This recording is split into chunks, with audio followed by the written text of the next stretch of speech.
ಅವನವನು rowdy, ನಾನು ಬೇಕು ಅಂದ್ರೆ ನಾನು ಮಾಫಿಯಾ ಕೂಡ ಇದೆ, ಆದ್ರೆ ಈ ದೇಶ ಉಳಿಸ್ಬೇಕು. ಬಂಧುಗಳೇ ನಮಸ್ಕಾರ, ಹೇಗಿದ್ದೀರಿ ನೀವೆಲ್ಲರೂ?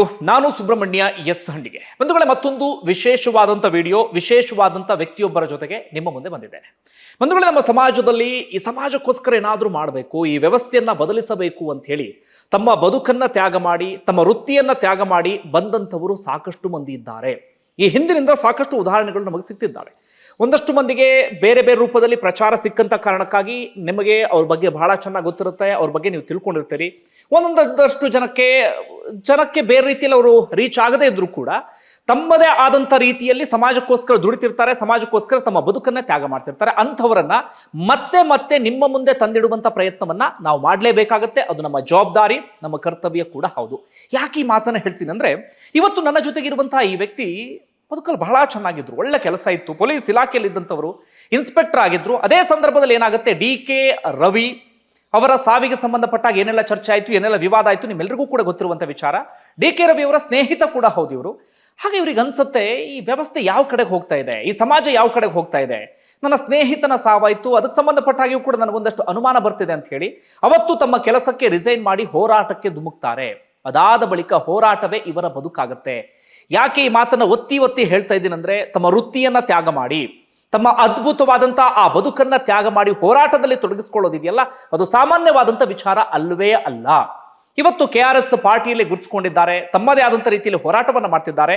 ಹೀಗಾಗಿ ಅವರ ಬದುಕಿನ ವಿವರವನ್ನ ಇವತ್ತು ನಾನು ನಿಮ್ಮ ಮುಂದೆ ಇಡ್ತಾ ಹೋಗ್ತೀನಿ. ಮೂಲತಃ ಮಂಡ್ಯದ ಮದ್ದೂರು ಭಾಗದವರು, ಲಿಂಗೇಗೌಡರು ನಮ್ಮ ಜೊತೆಗಿದ್ದಾರೆ. ಸರ್, ಕಾರ್ಯಕ್ರಮಕ್ಕೆ ಆತ್ಮೀಯ ಸ್ವಾಗತ. ಹೇಗಿದ್ದೀರಿ ಸರ್? ಸರ್, ಮೊದಲ ಪ್ರಶ್ನೆ, ನಾನು ನಿಮ್ಮ ಬದುಕಿಗೆ ಸಂಬಂಧಪಟ್ಟ ಹಾಗೆ ಅದೆಲ್ಲವೂ ಕೂಡ ಆಮೇಲೆ ಬರ್ತಾ ಹೋಗ್ತೀನಿ. ನನಗೆ ಬಹಳ ಕುತೂಹಲ ಇದ್ದಂಥ ಪ್ರಶ್ನೆ ಅದೇ.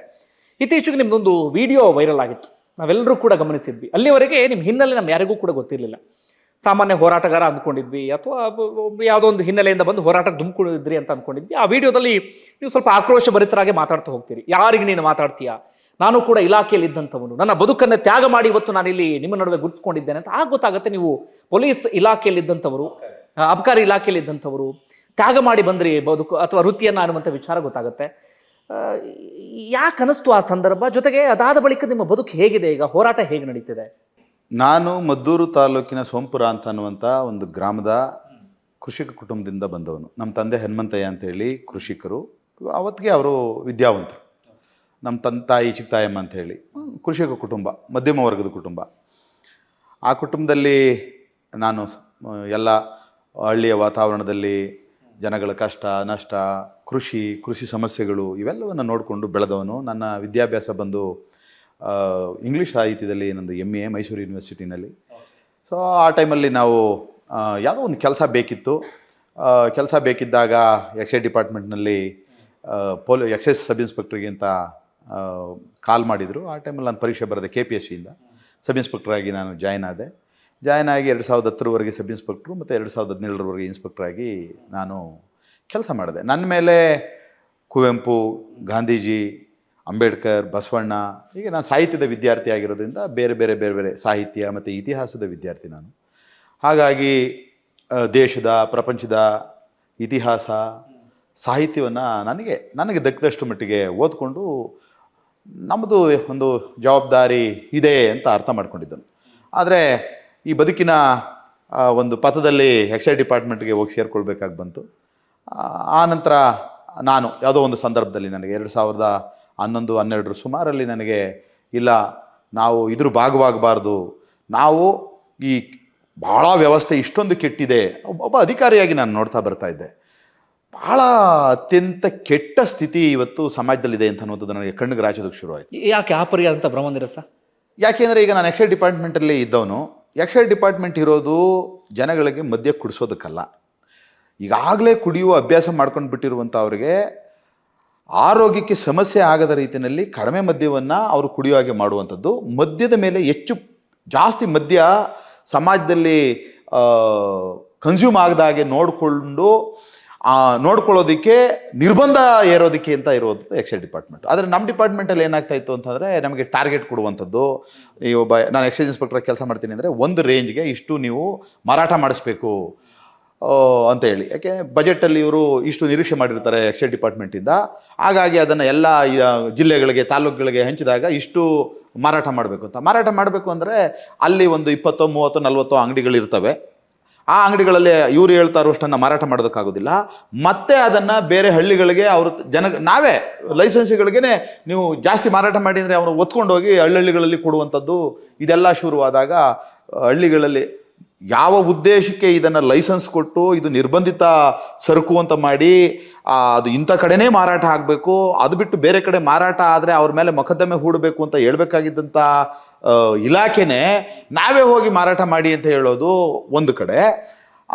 ಇಂಥ ಸಮಸ್ಯೆಗಳು ಬಂದಾಗ ಹಳ್ಳಿಗಳಿಂದೆಲ್ಲ ಬಂದು ಕಂಪ್ಲೇಂಟ್ ತರ್ತಾ ಇದ್ರು. ನೋಡಿ, ಇಂಥ ಹಳ್ಳಿಗಳಲ್ಲಿ ಅಕ್ರಮವಾಗಿ ಎಲ್ಲಿ ಲೈಸೆನ್ಸ್ ತೆಗೆದುಕೊಳ್ಳದೆ ಇರುವಂಥ ಅಂಗಡಿಗಳಲ್ಲಿ ಮಾರಾಟ ಮಾಡ್ತಾ ಇದ್ದಾರೆ, ಹತ್ರದಲ್ಲಿ ಸಿಗೋ ಕಾರಣದಿಂದಾಗಿ ನಮ್ಮ ಗಂಡಂದರು ಹೋಗಿ ಕುಡಿದು ಹಾಳಾಗ್ತಾ ಇದ್ದಾರೆ, ಕೆಲಸ ಮಾಡ್ತಾ ಇಲ್ಲ ಅಂತ ಹೇಳಿ ದೂರುಗಳನ್ನು ತೆಗೆದುಕೊಂಡು ಬರ್ತಾ ಇದ್ರು.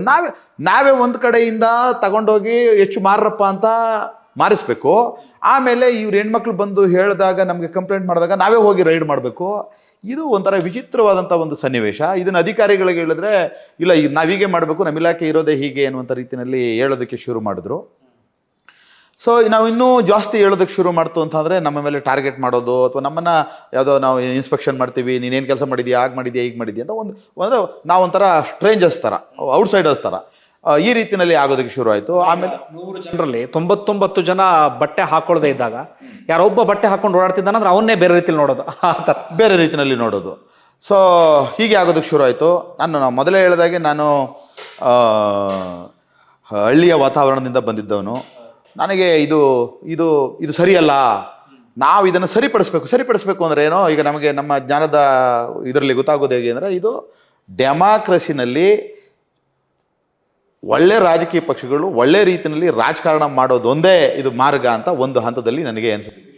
ಅಂದರೆ ರಾಜಕಾರಣದ ಕಡೆ ಹೋಗಬೇಕು ಅಥವಾ ಏನೋ ಒಂದು ಸಮಾಜವನ್ನು ಬದಲಾವಣೆ ಮಾಡಬೇಕು ಅಂತ ಮಾಡಬೇಕು ಅಂತ ಸುಮಾರು ಒಂದು 2-3 ವರ್ಷಗಳ ಕಾಲ. ಆದರೆ ಹೇಗೆ ಮಾಡೋದು ಅನ್ನುವಂಥದ್ದು ಇತ್ತು. ಈ ಹಂತದಲ್ಲಿ 2015ರಲ್ಲಿ DK ರವಿ ಅವರು IAS ಆಫೀಸರು, ನಿಮಗೆಲ್ಲ ಗೊತ್ತು. DK ರವಿ ವಿಚಾರಕ್ಕೆ ಬರ್ತೀನಿ. ಅಂದರೆ ನೀವೀಗ ರಿಸೈನ್ ಮಾಡೋ ಸಂದರ್ಭದಲ್ಲಿ ನಿಮ್ಮ ಸಂಬಳ ಎಲ್ಲ ಹೇಗಿತ್ತು? ಅಂದರೆ ಭಾಳ ಚೆನ್ನಾಗಿತ್ತು, ಆರಾಮಾಗಿದ್ರ? ಚೆನ್ನಾಗಿತ್ತು, ಸಂಬಳ ಚೆನ್ನಾಗಿತ್ತು. ನಿಮಗೆ ಎಕ್ಸೈಸ್ ಡಿಪಾರ್ಟ್ಮೆಂಟಲ್ಲಿ ನಾನು ನೇರವಾಗಿ ಹೇಳೋದಾದರೆ ಪ್ರತಿ ಕೆಲಸಗಾರರಿಗೆ ಇಂತಿಷ್ಟು ಅಂತ ಹೇಳಿ ಲಂಚ ಹೋಗುತ್ತೆ.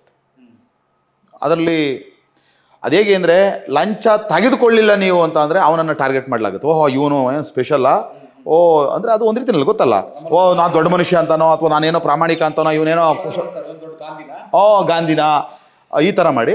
ಆ್ಯಕ್ಚುಲಿ ಅಲ್ಲಿ ಏನಾಗುತ್ತೆ ಅಂದರೆ, ಅದು ರೇಂಜ್ ವೈಸ್, ಈ ರೇಂಜ್ಗಿಷ್ಟು, ಸಬ್ ಡಿವಿಷನ್ಗಿಷ್ಟು, DC-ಗಿಷ್ಟು, ಇನ್ಸ್ಪೆಕ್ಟರ್ಗಿಷ್ಟು, ಗಾರ್ಡ್ಗಿಷ್ಟು ಅಂತ ತೀರ್ಮಾನ ಆಗಿಬಿಟ್ಟಿದೆ.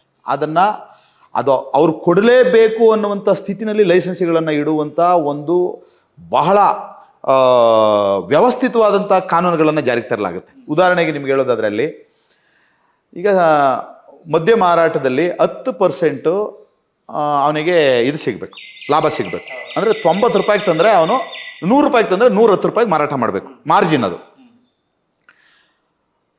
ಬಹುತೇಕ ಸಂದರ್ಭಗಳಲ್ಲಿ ಇವರ ಬಾಡಿಗೆ, ಇವರ ಲೈಸೆನ್ಸ್ ಫೀಸು, ಮತ್ತು ಅಲ್ಲಿಯ ಕೆಲಸಗಾರರ ಸಂಬಳ, ಆ ಸ್ಟಾಕ್ ಹಾಕೊಳ್ಳೋದಕ್ಕೆ ಹೂಡುವಂಥ ಬಂಡವಾಳಕ್ಕೆ ಬಡ್ಡಿ, ಇದೆಲ್ಲವನ್ನು ಲೆಕ್ಕಾಚಾರ ಹಾಕೊಂಡಾಗ 10% ಮಾರಾಟ ಮಾಡಿದ್ರೆ, 10% ಮಾರ್ಜಿನ್ ಇಟ್ಕೊಂಡು ಮಾರಾಟ ಮಾಡಿದ್ರೆ 50%ಕ್ಕಿಂತ ಹೆಚ್ಚು ಅಂಗಡಿಗಳನ್ನು ಮುಚ್ಚಬೇಕಾಗುತ್ತೆ. ಅಲ್ಲಿ ಅಷ್ಟು ವ್ಯಾಪಾರ ಆಗೋದಿಲ್ಲ. ಅದಕ್ಕೆ ಏನು ಮಾಡ್ತಾರೆ ಅವರು, MRPಗಿಂತ ಜಾಸ್ತಿ ಇಟ್ಕೊಂಡು 110 ರೂಪಾಯಿಗೆ ಮಾರಬೇಕಾಗಿದ್ದನ್ನು 120 ರೂಪಾಯಿಗೆ ಮಾರೋದು, 125 ರೂಪಾಯಿಗೆ ಮಾರ್ತಾರೆ. 125 ರೂಪಾಯಿಗೆ ಮಾರುವಾಗ ಅದು ಅಪರಾಧ ಆಗುತ್ತೆ. ಈ ಅಪರಾಧ ಆಗುತ್ತೆ ಅನ್ನೋಂಥ ಕಾರಣಕ್ಕೆ ನಾನು ಹೋಗಿ ದೂರು ದಾಖಲಿಸ್ಬೋದು, ಅವ್ರ ಮೇಲೆ ಮೊಕದ್ದಮೆ ಹೂಡ್ಬೋದು. ಆ ಮೊಕದ್ದಮೆ ಹೂಡ್ದಾಗೆ ನೋಡ್ಕೊಳ್ಳೋದಕ್ಕೆ ಅವರು ನಮಗೆ ಎಕ್ಸೈಸ್ ಡಿಪಾರ್ಟ್ಮೆಂಟ್ಗೆ ದುಡ್ಡು, ಇದು ಉದ್ದೇಶಪೂರ್ವಕ 20% ಕೊಡ್ಬೋದು. ಅವನ ಕಾನೂನು ಬಾಹಿರವಾಗಿ ಅವರ MRPಗಿಂತ ಹೆಚ್ಚು ಮಾರದಾಗೆ ನೋಡ್ಕೊಳ್ಳೋದು ಅವಕಾಶ ಇರುತ್ತೆ. ಆದರೆ ಅವನು ತಪ್ಪು ಮಾಡಬೇಕು, ಅವನು ತಪ್ಪು ಮಾಡೋ ಹಾಗೆ ಮಾಡಿ ನಮಗೆ ಹಣ ಕೊಡಬೇಕು. ಆ ಸ್ಥಿತಿನಲ್ಲಿ ಅವನನ್ನು ಇಡ್ಬೋದು. ಇದು ಎಲ್ಲ ಇಲಾಖೆಗಳಲ್ಲೂ ಇದೆ. ಈ ರೀತಿಯಲ್ಲಿ ಬರ್ತಾ ಇರುತ್ತೆ. ಸೊ ಸಂಬಳ ಸಾಕು, ಸಂಬಳ ನಮಗೆ ಅವತ್ತಿಗೆ ನನಗೆ ಹತ್ತತ್ರ ಒಂದು 40-45 ಸಾವಿರ ಸಂಬಳ ಬರ್ತಾ ಇತ್ತು. ಈಗ ಅದಾದಮೇಲೆ 2 ಪೇ ಸ್ಕೇಲ್ ಆಯಿತು. ಇವತ್ತಿದ್ದರೆ ನನಗೆ 1 ಲಕ್ಷಕ್ಕಿಂತ 1-1.5 ಲಕ್ಷಕ್ಕಿಂತ ಜಾಸ್ತಿ ಬರ್ತಾಯಿತ್ತು. ಹೀಗೆ ಆಮೇಲೆ ಅದರದ್ದೇ ಆದಂಥ ಅನುಕೂಲಗಳಿರುತ್ತೆ. ಚೆನ್ನಾಗಿ 1 ಲಕ್ಷ ಸಂಬಳ ತಗೊಳ್ಳೋ ಹಂತಕ್ಕೆ ಹೋಗಿರ್ತೀವಿ. ಅದಕ್ಕೆ ನಾನು ತ್ಯಾಗ ಅಂದಿದ್ದು ನಾನು. ಓಕೆ ಓಕೆ ಕಂಟಿನ್ಯೂ ಮಾಡಿ ಸರ್. ಆಮೇಲೆ ಏನಾಯಿತು? ಆಮೇಲೆ ಡಿ ಕೆ ರವಿ ಪ್ರಕರಣದಲ್ಲಿ ನಾನು ಡಿ ಕೆ ರವಿ ಪ್ರಕರಣಕ್ಕೆ ಬರೋದಕ್ಕೆ ಅಷ್ಟೊತ್ತಿಗಾಗಲೇ ನನಗೆ ಹಲವಾರು ಅನುಭವಗಳೆಲ್ಲ ಆಗಿದ್ವು. ನನ್ನ ಮೇಲೆ ಆ ವಿಚಾರವನ್ನು ನಾನು ಇಲ್ಲಿ ಪ್ರಸ್ತಾಪಿಸಬೇಕು. ನನ್ನ ಮೇಲೆ ಲೋಕಾಯುಕ್ತ ಪ್ರಕರಣ ಆಗಿತ್ತು 2010ರಲ್ಲಿ. ಅದು ನಾನು ಹಿರಿಯೂರಲ್ಲಿ ಕೆಲಸ ಮಾಡಬೇಕಾದ್ರೆ ಆ ಒಂದು ಚಳ್ಳಕೆರೆನಲ್ಲಿ ಇರುವಂಥ ಒಬ್ಬ ಲೈಸೆನ್ಸಿ ಅವರು ಅಲ್ಲಿ ಅಕ್ರಮಗಳನ್ನು ಮಾಡ್ತಾಯಿದ್ರು. ಅಕ್ರಮಗಳನ್ನು ಮಾಡ್ತಾ ಇರುವಂಥ ಸಂದರ್ಭದಲ್ಲಿ ನಾನು ಅವರನ್ನು ಪ್ರಶ್ನೆ ಮಾಡೋದಕ್ಕೆ ಹೋದೆ. ಪ್ರಶ್ನೆ ಮಾಡೋದಕ್ಕೆ ಹೋದಾಗ ಅಲ್ಲಿ ಜಾತೀಯತೆ ಕೂಡ ತಳ್ಕಾಕೊಂಡ್ಬಿಡ್ತು. ಆ ಟೈಮಲ್ಲಿ ಕುಮಾರಸ್ವಾಮಿ ಮತ್ತು ಯಡಿಯೂರಪ್ಪ ಅವ್ರ ನಡುವೆ ಒಂದು ರಾಜಕೀಯ ಜಿದ್ದಾಜಿದ್ದಿ ಶುರುವಾಗ್ಬಿಟ್ಟಿತ್ತು. 2008ರಲ್ಲಿ ಇವರು ಅಧಿಕಾರ ಬಿಟ್ಕೊಡ್ಲಿಲ್ಲ, 2008ರಲ್ಲಿ ಅವ್ರ ಅಧಿಕಾರ ಬಿಟ್ಕೊಟ್ಟಿಲ್ಲ, ಕುಮಾರಸ್ವಾಮಿ ಬಿಟ್ಕೊಟ್ಟಿಲ್ಲ ಅನ್ನುವಂಥ ಕಾರಣಕ್ಕೆ ಲಿಂಗಾಯತರು ಒಕ್ಕಲಿಗರು ಅನ್ನುವಂಥ ಒಂದು ಜಾತಿ ಇದು ನಡೀತಾ ಇತ್ತು. ನಾನು ಈ ಭಾಗದಿಂದ ಹೋಗಿದ್ದೆ ಚಿತ್ರದುರ್ಗಕ್ಕೆ. ಅವ್ರಿಗೆ ಬಹುಶಃ ನಾನು ಒಕ್ಕಲಿಗ ಅಂತ ಅನ್ನುವಂಥದ್ದು ಅವ್ರಿಗೆ ಗೊತ್ತಾಗಿದ್ದ ಕಾರಣಕ್ಕೆ ಅವರು ಆ ಲೈಸೆನ್ಸಿಗಳು ಲಿಂಗಾಯತರಾಗಿದ್ದರು. ನಾನು ಅವರು ಅಧಿಕಾರಿಗಳಿಗೆ ಗೌರವವನ್ನೇ ಕೊಡದ ರೀತಿಯಲ್ಲಿ ಅವರ ವ್ಯವಹಾರ ವಹಿವಾಟುಗಳಿರ್ತಾಯಿತ್ತು. ಈಗ ಒಬ್ಬ ಎಕ್ಸೈಸ್ ಡಿಪಾರ್ಟ್ಮೆಂಟಿನ ಅಧಿಕಾರಿ ಒಂದು ಸನ್ನದಿಗೆ ಹೋಗಿ ಅಲ್ಲಿ ಇನ್ಸ್ಪೆಕ್ಷನ್ ಮಾಡ್ತಾರೆ ಅಂತ ಅಂದರೆ ಅಲ್ಲಿಯ ಸನ್ನದಿನಲ್ಲಿರುವಂಥ ಕೆಲಸ ಮಾಡುವಂಥ ವೆಂಡರ್ಗಳು ಅದಕ್ಕೆ ಬೇಕಾಗಿರುವಂಥ ಎಲ್ಲ ವ್ಯವಸ್ಥೆನ ಒದಗಿಸ್ಕೊಟ್ಟು ಇನ್ಸ್ಪೆಕ್ಷನ್ ಮಾಡೋದಕ್ಕೆ ಅವಕಾಶ ಮಾಡಿಕೊಡ್ಬೇಕು. ಆದರೆ ಅಲ್ಲಿ ಯಾವ ಥರ ಸ್ಥಿತಿ ಇರ್ತಾಯಿತ್ತು ಅಂದರೆ ಇನ್ಸ್ಪೆಕ್ಟ್ರು ಬಂದ್ರೂ ಅಷ್ಟೇ ಈತ ಲೂಸ್ ಕೊಡೋದು, ಚಿಲ್ಲರೆ ಮಾರಾಟ ಮಾಡೋವಾಗಿಲ್ಲ, CL2ಗಳನ್ನೇ ಮಾರಾಟ ಮಾಡ್ತಾ ಇರ್ತಾರೆ. ನಾನು ಇದೆಲ್ಲ ನೋಡಿ ಏನಿದು ಇಷ್ಟೊಂದು ಬಂಡತನದಲ್ಲಿ ಇವ್ರು ಮಾಡ್ತಾ ಇದ್ದಾರೆ ಅಂತ ಹೇಳಿ ಅವ್ರ ಮೇಲೆ ಸ್ವಲ್ಪ ಕಟ್ಟುನಿಟ್ಟಾಗಿ ಇಲ್ಲ ಇವೆಲ್ಲ ನಿಲ್ಲಿಸ್ಬೇಕು, ನಾವು ಕೇಳೋದಿಲ್ಲ, ಇವೆಲ್ಲ ಮಾಡಿದ್ರೆ ಅದು ಅವಮಾನದ ನಮ್ಮ ಡಿಪಾರ್ಟ್ಮೆಂಟ್ಗೆ ಅವಮಾನ ಅಂತ ಅನ್ನುವಂಥದ್ದನ್ನು ಪ್ರಶ್ನೆ ಮಾಡೋದಕ್ಕೆ ಶುರು ಮಾಡಿದ ಕಾರಣಕ್ಕೆ ಅವ್ರಿಗೂ ನಮಗೂ ಒಂದಷ್ಟು ಟಗ್ ಆಫ್ ವಾರ್ ಶುರುವಾಯಿತು. ಅವರು ಬಹಳ ವ್ಯವಸ್ಥಿತವಾಗಿ ಒಂದು 3-4 ತಿಂಗಳ ಕಾಲ ಸಂಚು ಮಾಡಿ ನನ್ನ ಜೊತೆಲಿದ್ದವರಿಗೆ ಹಣ ಕೊಟ್ಟು ನಾನು ಹಣವನ್ನು ಕೇಳಿದ್ದೆ ಇವರಿಗೆ ಅಂತ ಹೇಳಿ ನನ್ನ ಮೇಲೆ ಮೊಕದ್ದಮೆನ ದಾಖಲು ಮಾಡಿಬಿಟ್ರು. ಅದು ವ್ಯವಸ್ಥಿತವಾದ ಸಂಚು. ಅದಕ್ಕೆ ಮುಂದಿನ ದಿನಗಳಲ್ಲಿ ನಾನು ಇನ್ನೂ ಒಂದು ದೊಡ್ಡ ವೇದಿಕೆಯಲ್ಲಿ ಅದರ ದಾಖಲಾತಿಗಳನ್ನು ನಾನು ಬಿಡುಗಡೆ ಮಾಡ್ತೀನಿ. ಈಗಲೂ ಅಲ್ಲಿ ಆ ಲೈಸೆನ್ಸಲ್ಲಿ ಇವತ್ತಿಗೂ ಅಕ್ರಮ ನಡೀತಾ ಇದೆ. ಸೊ ಅದು ಒಂದು ದೊಡ್ಡ ವ್ಯವಸ್ಥಿತವಾದಂಥ ಸಂಚಾಗಿತ್ತು. ಸೊ ಇದೆಲ್ಲ ನೋಡ್ಕೊಂಡು ಬಂದಾಗ ಇದು ನಾವು ಗೌರವಯುತವಾಗಿ ಕೆಲಸ ಮಾಡುವಂಥ ಸ್ಥಿತಿನಲ್ಲಿಲ್ಲ, ನಾವು ಅನೀತಿ ಅನ್ಯಾಯಗಳಲ್ಲೇ ಸಾಗಿಸಬೇಕು.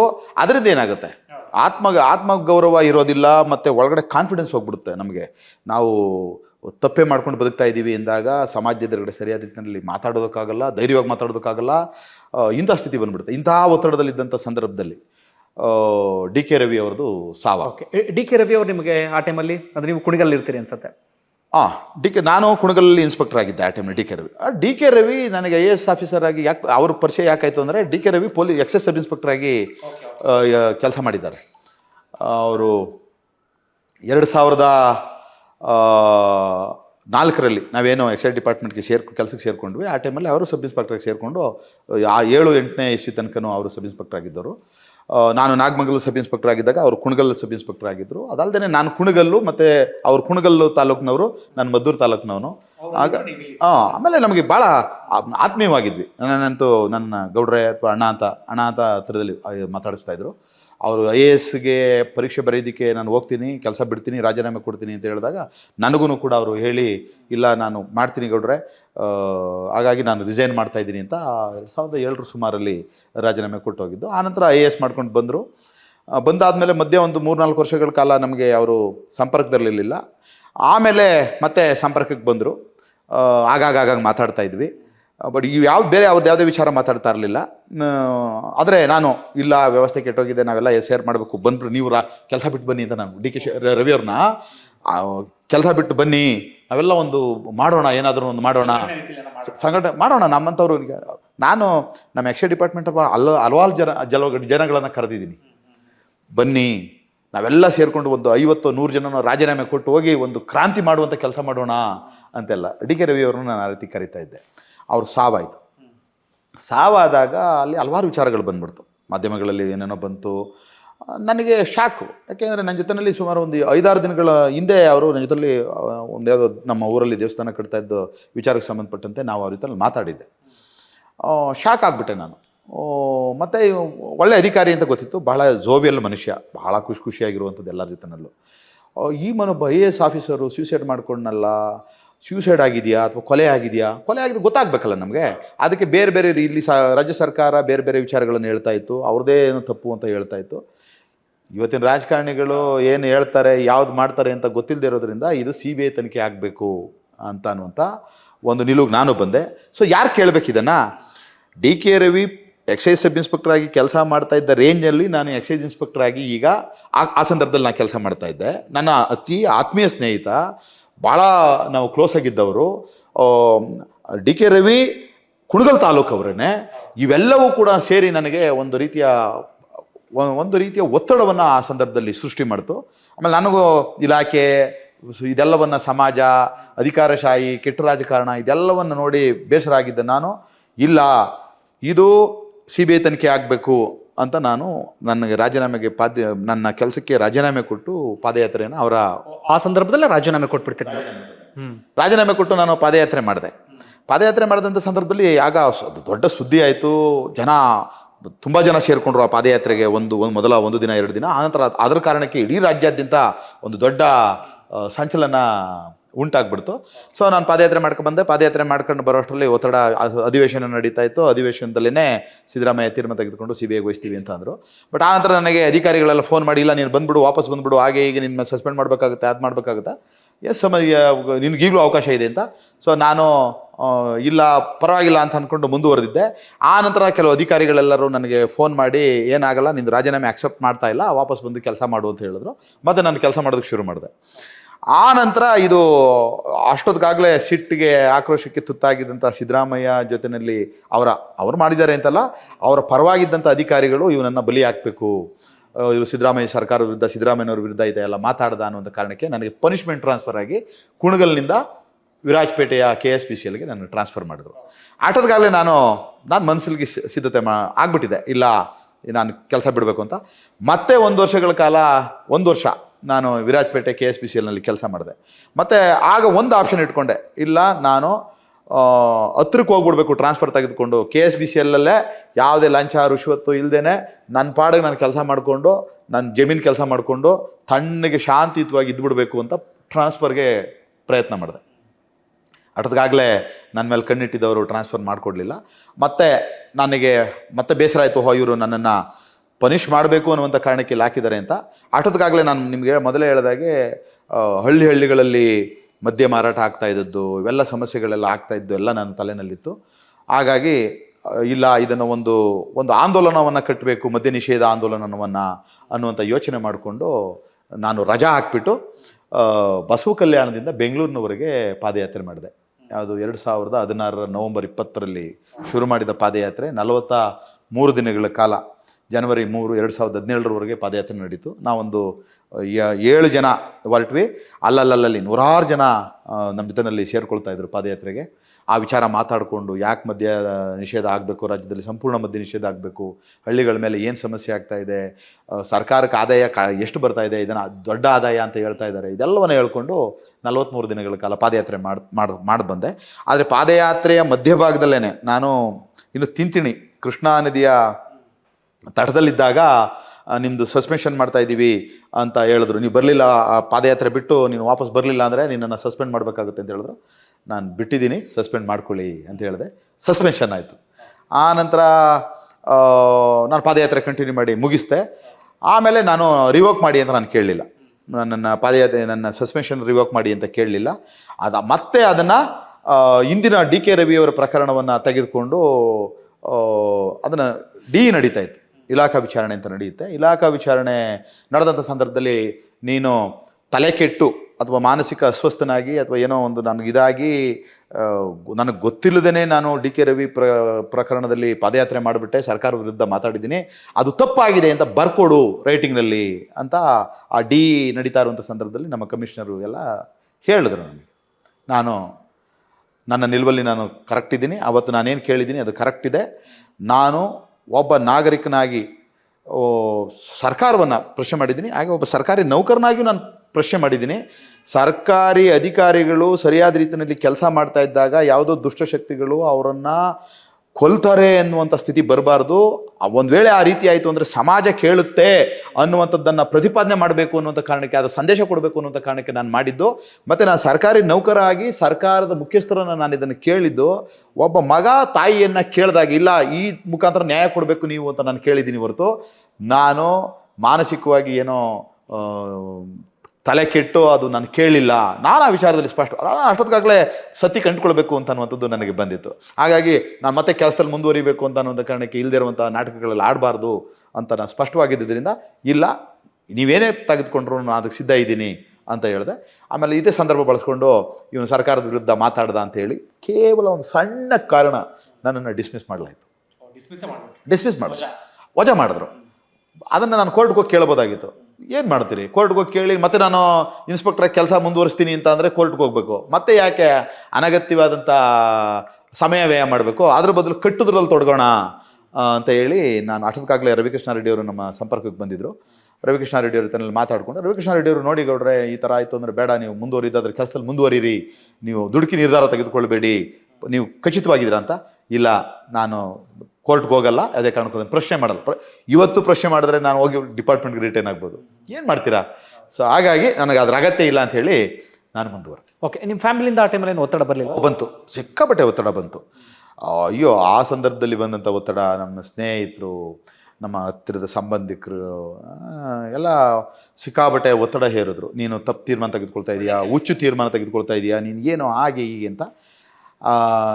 ನಾನಾಗಲೇ ಅವರೆಲ್ಲರಿಗೂ ಇಲ್ಲ, ನನ್ನ ಹೃದಯದ ಕರೆ ಬೇರೆಯೇ ಇದೆ, ನನಗಿದು ಯಾವುದೇ ಸಮಾಧಾನ ಮತ್ತು ಶಾಂತಿ ಕೊಟ್ಟಿಲ್ಲ. ನಂದು ಸ್ಪಷ್ಟವಾಗಿ ನಂದು ಬೇರೆ ಗುರಿ ಇದೆ, ಆ ಗುರಿಗೆ ನೀವು ಆಸ್ಪದ ಕೊಡಿ, ದಯವಿಟ್ಟು ನೀವು ಯಾರು ನನ್ನನ್ನು ಇದು ಮಾಡಬೇಡಿ ಅಂತ ಹೇಳಿ ಮನೆಯಲ್ಲೂ ಸುಮಾರು 1.5 ವರ್ಷಗಳ ಕಾಲ ಅಂದರೆ ನನ್ನ ಮಡದಿ ನನ್ನ ಜೊತೆನಲ್ಲೇ ನಿಂತರು. ಅವರಿಗೆ ಅಷ್ಟೊತ್ತಿಗಾಗಲೇ ನಾನು ಏನು ಯೋಚನೆ ಮಾಡ್ತಾ ಇದ್ದೀನಿ, ನನ್ನ ಥಾಟ್ಸ್ ಎಲ್ಲ ಗೊತ್ತಾಯಿತು. ಅಷ್ಟೊತ್ತಿಗಾಗಲೇ 12 ವರ್ಷ ಮದುವೆಯಾಗಿ 12 ವರ್ಷ ಆಗಿತ್ತು, ಟೀಚರು. ಸೊ ಅವರಿಗೆ ಇಲ್ಲ ಇವ್ರು ಹೇಳ್ತಾ ಇರುವಂಥದ್ರಲ್ಲಿ ಅರ್ಥ ಇದೆ ಅಂತ ನನ್ನ ಮಿಸ್ಸಸ್ಸು ಕನ್ವಿನ್ಸ್ ಆಗಿದ್ರು. ಆದರೆ ನಮ್ಮ ಮನೆಯವರು, ನಮ್ಮ ತಾಯಿ, ನಮ್ಮ ಅಕ್ಕಂದರು, ಅಣ್ಣ ತಮ್ಮಂದರು, ನಮ್ಮ ಮಾವನ ಮನೆಯವರು ಎಲ್ಲರೂ ಒಂದು ರೀತಿಯಲ್ಲಿ ಸರಿ ಇಲ್ಲ ನಿಂದು ಅಂತ ಹೇಳಿ ಒಂದು ವಿಚಿತ್ರವಾದ ಸುಮಾರು 2-3 ವರ್ಷಗಳ ಕಾಲ ಒಂದು ರೀತಿಯಲ್ಲಿ ನನ್ನನ್ನು ಹುಚ್ಚಿನ ರೀತಿಯಲ್ಲಿ ಅಥವಾ ಏನೋ ತಲೆ ಕೆಡಿಸ್ಕೊಂಡು ಒಂದು ರೀತಿಯಲ್ಲಿ ನನ್ನನ್ನು ನೋಡ್ತಾಯಿದ್ರು.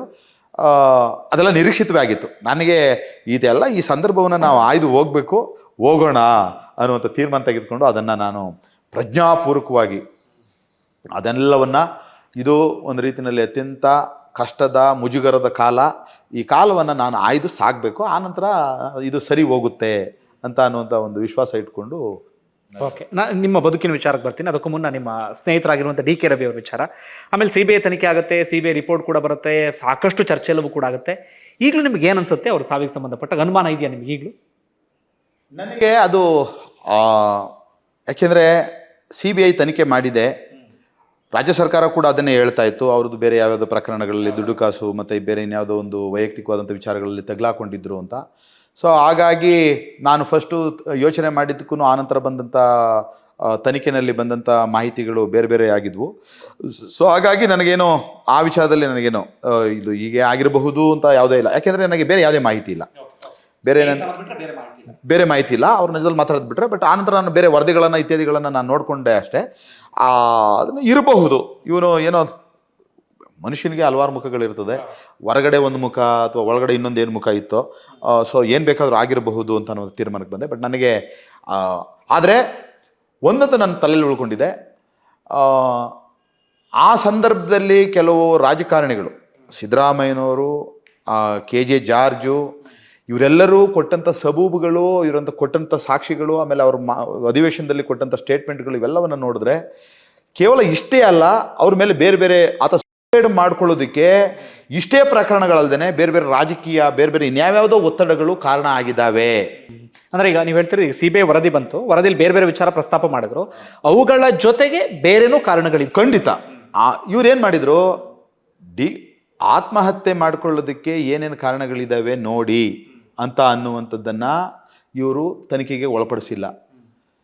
ಸ್ಯೂಸೈಡ್ ಆಗಿದೆ, ಈ ಸ್ಯೂಸೈಡ್ ಆಗಿರೋ ವಿಚಾರಕ್ಕೆ ಸಂಬಂಧಪಟ್ಟಂತೆ ಇವರೇ ಕೆಲವೊಂದು ಮಾಹಿತಿಗಳನ್ನು ಕೊಟ್ಬಿಟ್ಟು ಇದರ ಆಧಾರದ ಮೇಲೆ ನೀವು ತನಿಖೆ ಮಾಡಿ ಅಂತ. ಯಾಕೆ ರಾಜ್ಯ ಸರ್ಕಾರಕ್ಕೆ ಒಂದು ಅವಕಾಶ ಇದೆ, ಯಾವ ಅಂಶಗಳ ಮೇಲೆ ನೀವು ತನಿಖೆ ಮಾಡಬೇಕು ಅಂತ ಅನ್ನೋದನ್ನು CBIಗೆ ನಾವು ಸೂಚಿಸ್ಬೋದಾಗಿರುತ್ತೆ. ಹಾಗಾಗಿ ಕೆಲವೊಂದು ಅಂಶಗಳನ್ನು ಕೊಟ್ಟು, ಇವರು ಆಲ್ರೆಡಿ ಮೊದಲೇ ತನಿಖೆ ಮಾಡಿದಂಥ ಕೆಲವೊಂದು ವಿಚಾರಗಳನ್ನು ಕೊಟ್ಟು CBI ಕೈನಲ್ಲಿ ತನಿಖೆ ಮಾಡಿಸ್ಕೊಂಡು ತಮಗೆ ಬೇಕಾಗಿರೋ ರೀತಿಯ ವರದಿ ಬರುವಾಗೆ ನೋಡ್ಕೊಂಡಿದ್ದಾರೆ.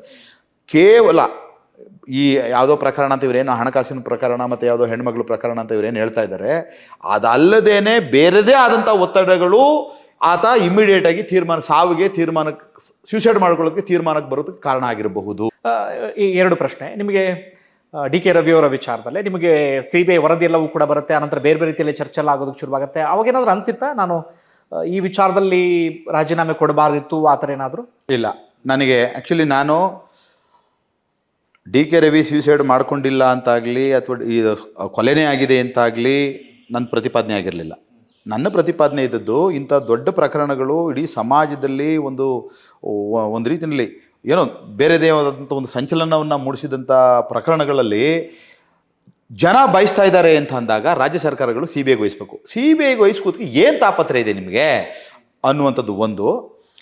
ಮತ್ತು ಜನ ಕೇಳ್ತಾರೆ, ಒಬ್ಬ ಜನಪರವಾಗಿ ಕೆಲಸ ಮಾಡುವಂಥ ಅಧಿಕಾರಿಗೆ ಯಾರಾದರೂ ದುಷ್ಟರು ತೊಂದರೆ ಕೊಟ್ಟರೆ ಜನ ಸಹಿಸಲ್ಲ, ಅದನ್ನು ಕೇಳುವಂಥದ್ದು ಒಂದು ವರ್ಗ ಇದೆ ಅಂತ ಅನ್ನುವಂಥದ್ದು ಈ ದುಷ್ಟಕೂಟಗಳು ಅಂತ ಏನು ಕರಿತೀವಿ, ಆ ದುಷ್ಟಕೂಟಗಳಿಗೆ ಗೊತ್ತಿರಬೇಕು ಅನ್ನುವಂಥದ್ದು, ಆ ಸಂದೇಶವನ್ನು ಕೊಡಬೇಕು ಅನ್ನುವಂಥ ಕಾರಣಕ್ಕೆ ನಾನು ಮಾಡಿದ್ದು. ಹಾಗಾಗಿ ಏನೇ ಆಗಿದ್ರು ನಾನು CBIಗೆ ವಹಿಸಬೇಕಾಗಿತ್ತು. CBIಗೆ ವಹಿಸಿದ್ದು ಓಕೆ, ಅಷ್ಟೇ. ಅದಾದಮೇಲೆ ಇಲ್ಲ ನಾನು ಕೊಡಬಾರ್ದಾಗಿತ್ತು ಹಾಗೆ ಹೀಗೆ ಅಂತ ಅನ್ನೋಂಥ ಯಾವುದೇ ಒಂದು ಪಶ್ಚಾತ್ತಾಪ ನನಗೆ.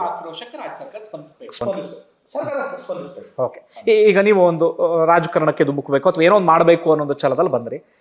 ಆಪ್ಷನ್ಗಳು ಬೇರೆ ಬೇರೆ ಇತ್ತಲ್ಲ, ಕಾಂಗ್ರೆಸ್ ತಳಮಟ್ಟದಿಂದ ಗುರುತಿಸ್ಕೊಂಡು ಬರೋದಕ್ಕೆ ಅಥವಾ BJPಯಲ್ಲಿ JDSನಲ್ಲಿ ಆ ಪಕ್ಷಗಳ ಕಡೆ ಯೋಚನೆ ಮಾಡದೆ ಇನ್ನೇನೋ ಬೇರೆ ಅಂತೇಳಿ KRS ಸ್ವರಾಜ್ ಈ ರೀತಿ ಎಲ್ಲ ಯೋಚನೆ ಮಾಡ್ತೀರಿ. ಯಾಕೆ ಆ ಥರ ಥಾಟ್ಸ್ ಯಾಕೆ? ಒಂದು ಡೆಮಾಕ್ರಸಿ ಸರಿಯಾದ ರೀತಿಯಲ್ಲಿ ಸಾಕಾರಗೊಳ್ಳಬೇಕು ಅಂದರೆ ಪ್ರಜಾಪ್ರಭುತ್ವ ಸರಿಯಾದ ರೀತಿಯಲ್ಲಿ ಸಾಕಾರಗೊಳ್ಳಬೇಕು ಅಂತ ಅಂದರೆ ಚುನಾವಣೆಗಳು ಹೇಗೆ ನಡಿಬೇಕು ಅಂತ ಸಂವಿಧಾನ ಹೇಳಿದೆಯೋ ಆ ರೀತಿಯಲ್ಲಿ ಚುನಾವಣೆಗಳು ನಡಿಬೇಕು.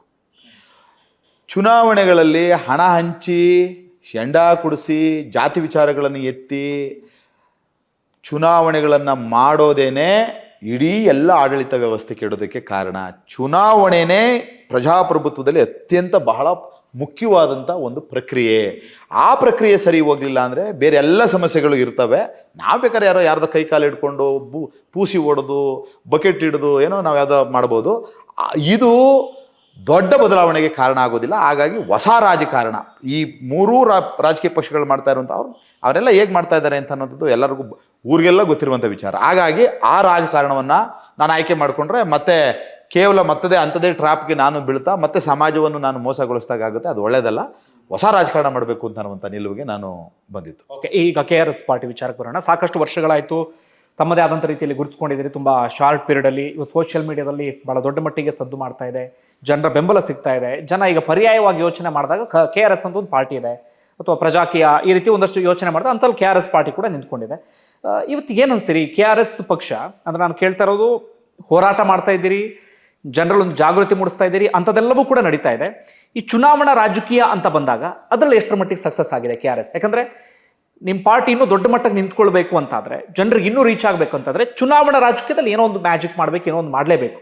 ಅದರಲ್ಲಿ ಎಷ್ಟರ ಮಟ್ಟಿಗೆ ಸಕ್ಸಸ್ ಆಗಿದೆ ಅಥವಾ ಮುಂದೆ ಏನಾಗ್ಬೋದು ಅನ್ಸುತ್ತೆ? ಮೊದಲ ಹಂತದಲ್ಲಿ ನಾವು ಸಕ್ಸಸ್ ಅಂತ ಭಾವಿಸೋದು ಒಂದು ರಾಜಕೀಯ ಪಕ್ಷವಾಗಿ ತುಂಬ ದುರ್ಬಲರಿಗೆ, ಅನ್ಯಾಯಕ್ಕೊಳಗಾಗ್ತಾ ಇರುವಂಥ ಜನಗಳಿಗೆ ಶಕ್ತಿ ತುಂಬಬೇಕು, ಅದು ನಿಜವಾದ ರಾಜಕಾರಣ ಅಂತ ಅನ್ನುವಂಥ ನಮ್ಮ ಏನು ನಂಬಿಕೆ ಇದೆ. ಆ ನಂಬಿಕೆ ಆಧಾರದಲ್ಲಿ ನಾವು ಕೆಲಸ ಮಾಡಲಾಗಿ ನಾವು ಅಧಿಕಾರಕ್ಕೆ ಬರುವ ಪೂರ್ವದಲ್ಲೇ, ಅಧಿಕಾರ ಇಲ್ಲದೇ ಇದ್ರೂ ಕೂಡ ನಾವು ಒಂದು ರಾಜಕೀಯ ಪಕ್ಷ ಮಾಡ್ಬೋದಾದಂಥ ಕೆಲಸ ಮಾಡಿದ್ದೀವಿ. ಅದು ನಿಜವಾಗಿ ನಮ್ಮ ಇವತ್ತಿನ ಸಕ್ಸಸ್ಸು. ಆದರೆ ಒಂದು ರಾಜಕೀಯ ಪಕ್ಷ ಇದನ್ನೇ ಸಕ್ಸಸ್ ಅಂತ ಹೇಳಿದ್ರೆ ಸುಮ್ಮನೆ ಅದು ನಮ್ಮ ಬೆನ್ನ ನಾವೇ ತಟ್ಕೊಂಡಾಗುತ್ತೆ. ನಿಜವಾಗಿ ಚುನಾವಣಾ ರಾಜಕಾರಣದಲ್ಲೂ ನಾವು ಗೆಲ್ಲಬೇಕು. ಚುನಾವಣಾ ರಾಜಕಾರಣದಲ್ಲಿ ಗೆಲ್ಲೋದಕ್ಕೆ ಬೇಕಾಗಿರುವಂಥ ಸಿದ್ಧತೆ ಈಗ ಒಂದು ರೀತಿಯಲ್ಲಿ ಆಗಿದೆ. ಯಾವುದೇ ದೊಡ್ಡ ಸೆಲೆಬ್ರಿಟಿಗಳು ಪಕ್ಷದಲ್ಲಿ ಇಲ್ಲದೇನೆ ಸಾಮಾನ್ಯ ಕುಟುಂಬಗಳ ಹಿನ್ನೆಲೆಯಿಂದ ಬಂದಂಥ ನನ್ನಂಥ ನೂರಾರು ಜನ, ರವಿಕೃಷ್ಣ ರೆಡ್ಡಿ ಅವರ ನಾಯಕತ್ವದಲ್ಲಿ ನೂರಾರು ಜನ, ಸಾವಿರಾರು ಜನ ಇವತ್ತು ಸೇರಿಕೊಂಡು ತಾವು ನಿರಂತರವಾಗಿ ಮಾಡಿದ ಹೋರಾಟ, ನಿರಂತರವಾದ ತೊಡಗುವಿಕೆಯ ಕಾರಣದಿಂದಾಗಿ ಇವತ್ತು KRS ಪಕ್ಷ ರಾಜ್ಯದಲ್ಲಿ ಒಂದು ರಾಜಕೀಯ ಪಕ್ಷ ಅನ್ನುವಂಥ ಒಂದು ಪರಿಚಯವನ್ನು ಇವತ್ತು ಮಾಡಿಕೊಟ್ಟಿದೆ. ಅದು ಒಂದು ಯಶಸ್ಸು. ಈ ಲೋಕಸಭಾ ಚುನಾವಣೆಯಲ್ಲೋ ವಿಧಾನಸಭಾ ಚುನಾವಣೆಯಲ್ಲೋ ನಿಮ್ಮ ಅಭ್ಯರ್ಥಿಯೊಬ್ಬರು ಸ್ಪರ್ಧೆ ಮಾಡಿದಾಗ ಹೈಯೆಸ್ಟ್ ಅಂದ್ರೆ ಇಷ್ಟು ಓಟ್ ತಗೊಂಡಿದೆ, ಅದು ನೆನಪಿದೆಯಾ? ಸುಮ್ಮನೆ ಕೇಳ್ತೀನಿ. ಲೋಕಸಭೆ ಚುನಾವಣೆಯಲ್ಲಿ 8,000 ಓಟ್ ತಗೊಂಡ್ರು. ವಿಜಯಪುರ ಲೋಕಸಭಾ ಕ್ಷೇತ್ರದಿಂದ 8,000 ಓಟ್ ತಗೊಂಡ್ರು ಒಬ್ಬರು. ಆಮೇಲೆ 1,500 ಓಟ್ ತಗೊಂಡ್ರು ಕೆಲವರು ಅಸೆಂಬ್ಲಿ ಎಲೆಕ್ಷನಲ್ಲಿ. ಒಟ್ಟಾರೆ ನಾವು 62-63 ಸಾವಿರ ಇಡೀ ಎರಡು ಲೋಕಸಭೆ ಮತ್ತು ಅಸೆಂಬ್ಲಿ ಎಲೆಕ್ಷನಲ್ಲಿ 62,000 63,000 ಇಷ್ಟೇ ಓಟನ್ನು ತೆಗೆದುಕೊಂಡ್ವಿ. ಬಟ್ ಅದು ನಮಗೆ ಗೊತ್ತಿದೆ. ಅದು ಜನ ಇವತ್ತು ಮತದಾರರು ಏನು ಮಾಡ್ತಾರೆ ಅಂತಂದರೆ 2023 ಚುನಾವಣೆ ಉದಾಹರಣೆ ತೆಗೆದುಕೊಳ್ಳೋದಾದರೆ BJP ಭ್ರಷ್ಟಾಚಾರವನ್ನು ನೋಡಿದಂಥ ಜನ BJPಯನ್ನು ಅಧಿಕಾರದಿಂದ ಇಳಿಸ್ಬೇಕು ಅಂತ ಯೋಚನೆ ಮಾಡೋದು. ಅಧಿಕಾರದಿಂದ ಇಳಿಸೋದಕ್ಕೆ ಯಾರಿಗೆ ಮತ ಹಾಕಬೇಕು ಆವತ್ತಿಗೆ ಸ್ವಲ್ಪ ನೇರವಾಗಿ ಕಣ್ಣು ಕಾಣಿಸ್ತಾ ಇದ್ದು ಕಾಂಗ್ರೆಸ್ ಪಕ್ಷ ಅಂತ ಕಾಂಗ್ರೆಸ್ ಪಕ್ಷಕ್ಕೆ ಮತ ಹಾಕಿದ್ರು. KRS ಪಕ್ಷವೂ ಇದರಲ್ಲಿ ಒಂದು ಪರ್ಯಾಯವಾಗಿ ಹೊರಹೊಮ್ಮುತ್ತೆ ಎನ್ನುವಂಥ ಭಾವನೆ ಬರುವ ವಾತಾವರಣವನ್ನು ಸೃಷ್ಟಿಸೋದಕ್ಕೆ ನಾವು ವಿಫಲರಾದ್ವಿ. ಕಾರಣ ನಮಗೆ ಆರ್ಥಿಕವಾದಂಥ ಮುಗ್ಗಟ್ಟು, ಪಕ್ಷಕ್ಕೆ ಆರ್ಥಿಕವಾದಂಥ ಮುಗ್ಗಟ್ಟು ಬಂತು. ನಮಗೆ ಒಂದು 100 ಕೋಟಿ ಆದರೂ ದೇಣಿಗೆ ಬಂದಿದ್ದರೆ ಒಂದಷ್ಟು ಬೇರೆ ಕ್ಷೇತ್ರಗಳಲ್ಲಿ ಕೆಲಸ ಮಾಡ್ತಾ ಇರುವಂಥ ಜನಗಳನ್ನು ಕರ್ಕೊಂಡು ಬಂದು ಚುನಾವಣೆ ನಿಲ್ಲಿಸಿ ಅವ್ರ ಪರವಾಗಿ ದೊಡ್ಡ ಮಟ್ಟದಲ್ಲಿ ಪ್ರಚಾರ ಮಾಡುವ ಅವಕಾಶಗಳಿದ್ವು. ನಮ್ಗೆ ಆಗಲಿಲ್ಲ. ನಮ್ಮ ಅಭ್ಯರ್ಥಿಗಳು 50,000 1 ಲಕ್ಷ ತಮ್ಮಂತ್ರ ಇದ್ದಂಥ ಹಣ ದೇಣಿಗೆ ತೆಗೆದುಕೊಂಡು ಖರ್ಚು ಮಾಡಿದ್ರು. ಆ ಕಾರಣದಿಂದಾಗಿ JCB ಪಕ್ಷಗಳು ಮಾಡುವಂಥ ಏನೋ ಒಂದು ಅಬ್ಬರದ ಪ್ರಚಾರ ಇದೆ. ಆ ಥರದ ಪ್ರಚಾರವನ್ನು ನಾವು ಮಾಡಿದ ಕಾರಣಕ್ಕಾಗಿ KRS ಪಕ್ಷ ಸೀರಿಯಸ್ ಆಗಿಲ್ಲ. ಹಾಗಾಗಿ ಅವರು ಗೆಲ್ಲೋದಿಲ್ಲ. KRS ಪಕ್ಷಕ್ಕೆ ಮತ ಹಾಕಿದ್ರೆ ಮತ್ತೆ ಮತ ವಿಭಜನೆ ಆಗುವಂಥ ಚಾನ್ಸಸ್ ಇರುತ್ತೆ. BJPಯನ್ನು ಸೋಲಿಸಬೇಕು ಅಂತ ಅನ್ನುವಂಥ ಕಾರಣಕ್ಕೆ ಅವರು ಜನ ತೀರ್ಮಾನ ತೆಗೆದುಕೊಂಡ್ರು. ಆದರೆ ನಾವು ದಿನೇ ದಿನೇ ನಮಗೆ ಎರಡು ಆಗ್ತಾ ಇದೆ. ಒಂದು ಕಡೆಗೆ KRS ಪಕ್ಷದ ಜನಪ್ರಿಯತೆ ಹೆಚ್ಚುತ್ತಾ ಹೋಗ್ತಾ ಇದೆ.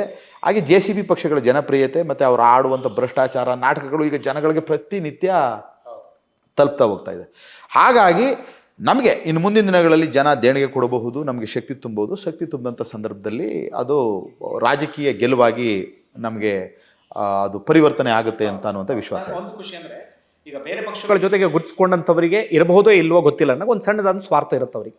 ಯಾವುದೋ ಒಂದು ಸಣ್ಣಕ್ಕೆ ಏನೋ ಒಂದು ಸ್ಥಾನ ಸಿಗ್ಬೋದು, ಅದು ಸಿಗ್ಬೋದು, ಇದು ಸಿಗ್ಬೋದು. ಬಟ್ ನಿಮ್ಮ KRS ಪಾಟೀಲ್ ಗುರುತಿಸ್ಕೊಂಡಿರೋ ಕಾರ್ಯಕರ್ತರಿಗೆ ಯಾವ ಸ್ವಾರ್ಥ ಇಲ್ಲ. ಎಲ್ಲರೂ ನಿಸ್ವಾರ್ಥವಾಗಿ ಕೆಲಸ ಮಾಡ್ತಿದ್ದಾರೆ. ಅವ್ರಿಗೆ ಯಾರು ಹಣ ಕೊಡೋರಿಲ್ಲ, ಅವ್ರಿಗೆ ಯಾರು ಪದವಿ ಕೊಡೋರಿಲ್ಲ, ಅವ್ರಿಗೆ ಇನ್ಯಾವುದೋ ಅಧಿಕಾರ ಕೊಡೋರಿಲ್ಲ. ಆದರೆ ಸಮಾಜಕ್ಕೇನೋ ಮಾಡಬೇಕು ಅನ್ನುವಂಥ ಮನಸ್ಥಿತಿ ಅವರೆಲ್ಲರಿಗೂ ಕೂಡ ಇದೆ. ಇವತ್ತು ತುಂಬ ಜನ ನಿಮ್ಮ ಪಕ್ಷದಲ್ಲಿ ಗುರುತಿಸ್ಕೊಂಡಿದ್ದಾರೆ. ಅದೊಂದು ಖುಷಿ ವಿಚಾರ ನನ್ನ ಪ್ರಕಾರ. ಅದು ನಾವು ಮೊದಲನೇ ರವಿಕೃಷ್ಣ ರೆಡ್ಡಿ ಅವರು ಒಂದು ರೀತಿಯಲ್ಲಿ ಅಮೆರಿಕದಲ್ಲಿಂದ ಅವರು ಬಂದರೂ ಕೂಡ ಅವರ ಓದಿನ ಹಿನ್ನೆಲೆ, ವಿಚಾರದ ಹಿನ್ನೆಲೆ ಎಲ್ಲವೂ ಹೇಗಿತ್ತು ಅಂದರೆ ಸರಳವಾಗಿ ಗಾಂಧೀಜಿ, ಬಸವಣ್ಣ, ಕುವೆಂಪು ಅವರನ್ನು ನಾವು ನಮ್ಮ KRS ಪಕ್ಷದ ಒಂದು ಮೂಲ ಸ್ಫೂರ್ತಿಯ ಒಂದು ಸಂಕೇತಗಳನ್ನಾಗಿ ಇಟ್ಕೊಂಡಿದ್ದೀವಿ.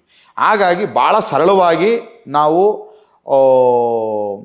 ನಮ್ಮ ಜೀವನವನ್ನು ಸಾಗಿಸಬೇಕು, ಆಲೋಚನೆಗಳನ್ನು ದೊಡ್ಡದಾಗಿಟ್ಕೊಳ್ಬೇಕು, ಗುರಿಯನ್ನು ದೊಡ್ಡದಾಗಿಟ್ಕೊಳ್ಬೇಕು ಅಂತ ಹೇಳಿದ್ದು ಮತ್ತು ಅದೇ ರೀತಿಯಲ್ಲಿ ನಡ್ಕೊಂಡಿದ್ದು.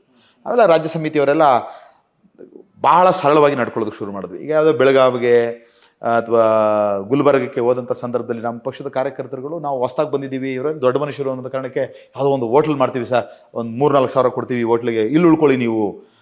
ಆಮೇಲೆ ಯಾವುದೋ ಒಂದು ಒಳ್ಳೆ ಹೋಟ್ಲಿಗೆ ಹೋಗ್ಬಿಟ್ಟು ಅಲ್ಲಿ ಊಟ ಮಾಡೋಣ ಸರ್, ಒಳ್ಳೆ ಊಟ. ನಾವು ಹೇಳ್ತಿದ್ವಿ ಬೇಡ, ಯಾವ್ದಾದ್ರು IB ಇದ್ದರೆ ನೋಡಿ, 100-200 ರೂಪಾಯಿಗೆ ಸಿಗುವಂಥ IB. ಆಮೇಲೆ ಹೋಟ್ಲು ಅಷ್ಟೇ 40-50 ರೂಪಾಯಿನಲ್ಲಿ ಯಾವುದೋ ಒಂದು ಖಾನಾವಳಿಗೆ ಹೋಗಿ ಊಟ ಮಾಡೋಣ. ಇದರಿಂದ ಏನಾಗ್ತದೆ, ನಾವೊಂದು 2-3 ಜನ 4 ಜನ ಹೋದಾಗ ಅವ್ರು 16,000 ರೂಪಾಯಿ ಹಣ ಖರ್ಚು ಮಾಡಿಬಿಟ್ರೆ 1 ಸಲ 2 ಸಲ ಹೋದರೆ 4ನೇ ಸಲ ಹೋಗೋದಕ್ಕೆ ಅವರೇ ಫೋನ್ ಸ್ವಿಚ್ ಆಫ್ ಮಾಡ್ಕೊಳ್ಳುವಂಥ ವಾತಾವರಣ ಬಂದ್ಬಿಡುತ್ತೆ. ಅದಾಗಬಾರ್ದು ಅಂಥೇಳಿ ನಾವು ಮೊದಲ ಹಂತದಿಂದನೇ, ಈ ಪಕ್ಷ ಕಟ್ಟುವ ಮೊದಲ ದಿನಗಳಿಂದಾನೇ ನಾವು ಸರಳವಾದ ರೀತಿಯಲ್ಲಿ ಉಳ್ಕೊಳ್ಳೋದು, ಸರಳವಾಗಿ ತಿನ್ನೋದು. ಅದು ಅವರಿಗೆ ಈ ಪಕ್ಷದಲ್ಲಿ ನಮಗೆ ದೊಡ್ಡ ಡ್ಯಾಮೇಜ್ ಆಗಲ್ಲ, ಆರ್ಥಿಕವಾಗಿ ನಷ್ಟಕ್ಕೊಳಗಾಗಲ್ಲ, ನಮಗೆ ಸುಲಿಗೆ ಆಗಲ್ಲ ಅನ್ನುವಂಥ ಧೈರ್ಯ ಬಂತು. ಅದನ್ನು ಎಲ್ಲರೂ ಅಭ್ಯಾಸ ಮಾಡ್ಕೊಳ್ಳೋದಕ್ಕೆ ಶುರು ಮಾಡಿದ್ರು. ನಾವು ನಮ್ಮ ಅಧ್ಯಕ್ಷರು ಒಂದು ಅನ್ನ ಸಾರು ಸೂರು ಅಂತ, ನಾವು ಹೇಗಿರ್ಬೇಕು ನಮ್ಮ ಕಾರ್ಯಕ್ರಮಗಳಿಗೆ ಜಾಸ್ತಿ ಇಲ್ಲಪ್ಪ, ಊಟ ಅನ್ನ ಸಾಂಬಾರು ಕೊಡ್ತೀವಿ, ಊಟ ಕೊಡ್ತೀವಿ, ಮಲಿಕೊಳ್ಳೋಕೆ ಜಾಗ ಕೊಡ್ತೀವಿ. ನಿಮಗೆ ಬೇರೆ ಯಾವುದೋ ಔತಣಕ್ಕೆ ಊಟ ಮಾಡಿಸ್ತೀವಿ ಅಂತನೋ, ಮೃಷ್ಟಾನ್ನ ಭೋಜನ ಕೊಡ್ತೀವಿ ಅಂತನೋ ಇಲ್ಲ. ನಿಮ್ಮ ಮನೆಗೆ ಹೋಗ್ತೀನಿ, ಆದರೆ ಇಲ್ಲಿಗೆ ಬಂದಾಗ ಈ ರೀತಿ ಮಾಡೋಣ ಅಂತ ಹೇಳಿದ್ದು, ಅದೇ ರೀತಿಯಲ್ಲಿ ನಡ್ಕೊಂಡಿದ್ದು, ನಾವು ಇದೇ ರೀತಿಯಲ್ಲಿ ನಡ್ಕೊಳ್ಬೇಕು ಅಂತ ನಮ್ಮ ಕಾರ್ಯಕರ್ತರಿಗೆ ಬಂದ ಕಾರಣದಿಂದಾಗಿ ಅದು ಒಂದು ಆ ಸಂದರ್ಭಕ್ಕೆ ನಾವು KRS ಪಕ್ಷ ಇರ್ತೀವಿ. ಒಳ್ಳೆಯದಾಗಲಿ sir, thank you so much. ನೀವೆಲ್ಲರೂ ನಿಸ್ವಾರ್ಥವಾಗಿ ಸಮಾಜಕ್ಕೋಸ್ಕರ ಏನೋ ಮಾಡಬೇಕು ಅಂತ ದುಡಿತಿದ್ದೀರಿ. ಇನ್ನು ದೊಡ್ಡ ಯಶಸ್ಸು ನಿಮಗೆ ಸಿಗಲಿ. ನಿಮ್ಮೆಲ್ಲರದ್ದು ಬೆಂಬಲ ಇರಲಿ. ಕರ್ನಾಟಕ ರಾಜ್ಯವನ್ನು ಒಳ್ಳೆ ರೀತಿಯಲ್ಲಿ ಕಟ್ಟಬೇಕು ಅಂತ ಅನ್ನುವಂಥ ಏಕೈಕ ಗುರಿಯೊಂದಿಗೆ ನಾವು ಕೆಲಸ ಮಾಡ್ತಾ ಇರುವಂಥದ್ದು ಆಗ್ತಾ ಇದೆ. ಜನ ನಮ್ಮ ಪಕ್ಷದ ಬಗ್ಗೆ, ಪಕ್ಷದ ನಾಯಕರುಗಳ ಬಗ್ಗೆ ಅವರ ನಿರಂತರತೆ ಮತ್ತು ಬದ್ಧತೆಯನ್ನು ಇದುವರೆಗೂ ಒಂದು ರೀತಿಯಲ್ಲಿ ಪರೀಕ್ಷೆ ಮಾಡಿದರು. ಪರೀಕ್ಷೆ ಮಾಡ್ತಾ ಇದ್ರು ಅಂತ ನಾವು ಭಾವಿಸ್ಕೊಂಡಿದ್ದೀವಿ. ಹಾಗಾಗಿ ನಾವು ಪರೀಕ್ಷೆಯಲ್ಲಿ ಗೆಲ್ಲಬೇಕಾಗಿರುವಂಥದ್ದು, ಆ ಪರೀಕ್ಷೆನ ದಾಟಬೇಕಾಗಿರುವಂಥದ್ದು ನಮ್ಮ ಜವಾಬ್ದಾರಿ ಅಂತ ನಾವು ಅಂದ್ಕೊಂಡಿದ್ದೀವಿ. ಹಾಗಾಗಿ ಆ ದಿಕ್ಕಲ್ಲಿ ಸಾಕ್ತಾ ಇದ್ದೀವಿ. ಒಳ್ಳೇದಾಗುತ್ತೆ. ನಿಮ್ಮೆಲ್ಲರದ್ದು ಸಹಕಾರ ಇರಲಿ. ಓಕೆ ಬಂಧುಗಳು, ಇಲ್ಲಿವರೆಗೆ ನಮ್ಮ ಜೊತೆಗೆ ಸಾಕಷ್ಟು ವಿಚಾರಗಳನ್ನು ಹಂಚಿಕೊಂಡ್ರು. ನಾನು ಮತ್ತೊಮ್ಮೆ ಹೇಳ್ತಿರೋದೇ, ಯಾಕೆ ಇವತ್ತು ನಮ್ಮ ಜೊತೆಗೆ ಇವರಿದ್ದಾರೆ ಅಂದರೆ, ಅಬಕಾರಿ ಇಲಾಖೆಯಲ್ಲಿ ಒಳ್ಳೆ ಹುದ್ದೆಯಲ್ಲಿದ್ದಂಥವರು ಇವತ್ತು ಅದೇ ಹುದ್ದೆಯಲ್ಲಿದ್ದರೆ ಲಕ್ಷ ಲಕ್ಷ ಸಂಬಳವನ್ನು ತೆಗೆದುಕೊಳ್ಳಬಹುದಿತ್ತು. ಆದರೆ ಸಮಾಜಕ್ಕೋಸ್ಕರ ಏನಾದರೂ ಮಾಡಬೇಕು, ನನ್ನ ದಾರಿ ಅದಲ್ಲ ಅಂಥೇಳಿ ಮತ್ತೊಂದು ದಾರಿಯನ್ನು ಆಯ್ಕೆ ಮಾಡ್ಕೊಂಡು ಇವತ್ತು ನಿಸ್ವಾರ್ಥವಾಗಿ ಕೆಲಸ ಮಾಡ್ತಿದ್ದಾರೆ. KRS ಪಾರ್ಟಿ ತನ್ನದೇ ಆದಂಥ ರೀತಿಯಲ್ಲಿ ಸಮಾಜದಲ್ಲಿ ಗುರುತಿಸಿಕೊಂಡಿದೆ. ನಿಮ್ಮೆಲ್ಲರಿಗೂ ಕೂಡ ಗೊತ್ತಿರುವಂಥ ಸಂಗತಿ. ಆ ಪಕ್ಷಕ್ಕೆ ಇವರಿಗೆ ಇನ್ನಷ್ಟು ಯಶಸ್ಸು ಸಿಗಲಿ ಅಂತ ಆಶಯವನ್ನು ವ್ಯಕ್ತಪಡಿಸ್ತಾ ಕಾರ್ಯಕ್ರಮವನ್ನು ಮುಗಿಸ್ತಾ ಇದ್ದೀನಿ. ಮುಂದಿನ ವಿಡಿಯೋದಲ್ಲಿ ಮತ್ತೊಮ್ಮೆ ಸಿಗ್ತೀನಿ. Thank you.